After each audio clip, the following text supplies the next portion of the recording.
कि आत्मा सूक्ष्म है और सूक्ष्म होने से उसमें कोई चीज़ घुस नहीं सकती।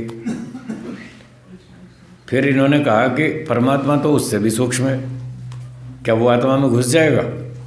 तो मेरा उत्तर है घुस जाएगा। आत्मा में भौतिक पदार्थ नहीं घुसता।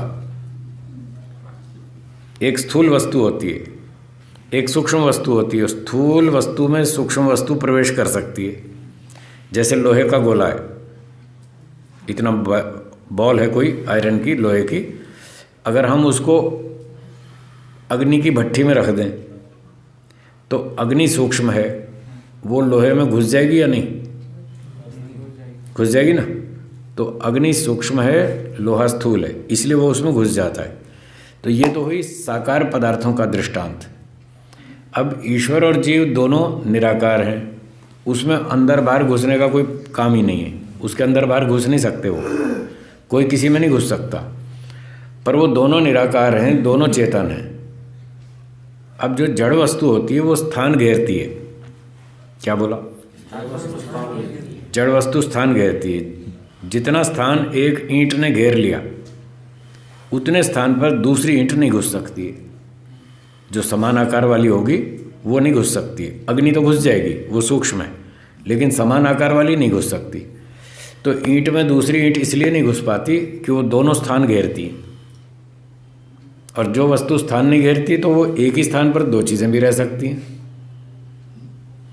तो जहाँ पर आत्मा रहता है उसी स्थान पर ईश्वर भी रहता है, दोनों एक ही जगह रहते हैं। तो एक दूसरे के अंदर नहीं रहते। अंदर तो तब कहें जब उसमें बहुत सारे पार्टिकल्स हों। अंदर और बाहर तब होता है जब बहुत सारे पार्टिकल्स हों। पार्टिकल तो है ही नहीं, न जीवात्मा में है न ईश्वर में, इसलिए वो अंदर घुसा हुआ, शाब्दिक रूप से भले ही कह दो कोई दिक्कत नहीं है, पर जो वास्तविक स्थिति है उसमें पार्टिकल ना होने से उसके अंदर घुसता नहीं है ईश्वर। दोनों एक ही जगह पर रहते हैं, ऐसी है वास्तविकता। तो बोलने को हम बोल देते हैं कि परमात्मा आत्मा के अंदर भी रहता है, बोलने को बोल दो, कोई दिक्कत नहीं है। तो उसका मतलब सारे जीव और ईश्वर एक ही जगह पे सब के सब रह सकते हैं। बिल्कुल, हाँ, सारे जीव रह सकते हैं, कोई दिक्कत नहीं है। अब ये बात आपको जचेगी नहीं, बड़ी मुश्किल है, टाइम लगेगा, चिंतन करो। है जी? प्रश्न इनका ये था कि जीवात्मा के अंदर ईश्वर घुस सकता है या नहीं। तो मैंने कहा वो घुस सकता है, तो घुसने में तो तब चाहिए ना, जैसे कोई थैला हो, जैसे जेब है, तो जेब में तो पेन चला गया, तो जेब तो बड़ी चौड़ी है और पेन सूक्ष्म है, इसलिए उसके अंदर चला गया।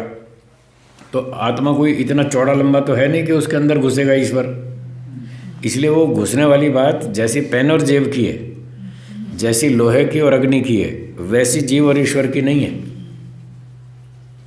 बस उसके लिए वास्तविकता यह है कि दोनों एक ही स्थान पर रहते हैं।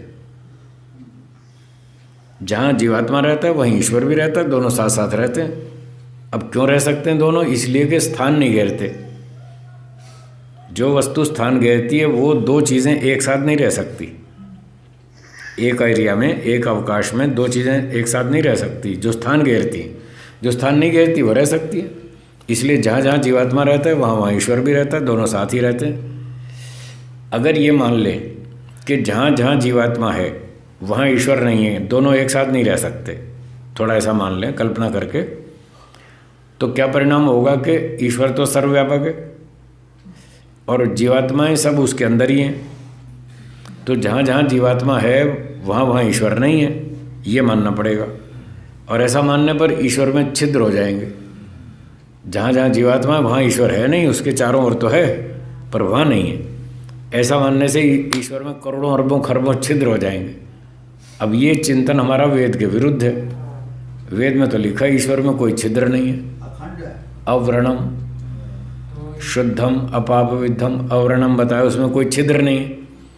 तो छिद्र इसीलिए नहीं है कि आत्मा और परमात्मा दोनों एक ही जगह साथ साथ रह सकते हैं, इसलिए उसमें छिद्र नहीं हुआ। तो इसमें स्वामी जी आत्मा रह रहा है ईश्वर में, तैर रहा है समझिए। आत्मा हाँ तैर रहा है ईश्वर में, ठीक है। तो ईश्वर तो बड़े हैं, तो हाँ, फिर आत्मा के अंदर वो कैसे? मतलब ईश्वर आत्मा के अंदर भी और बाहर भी है, दोनों जगह है।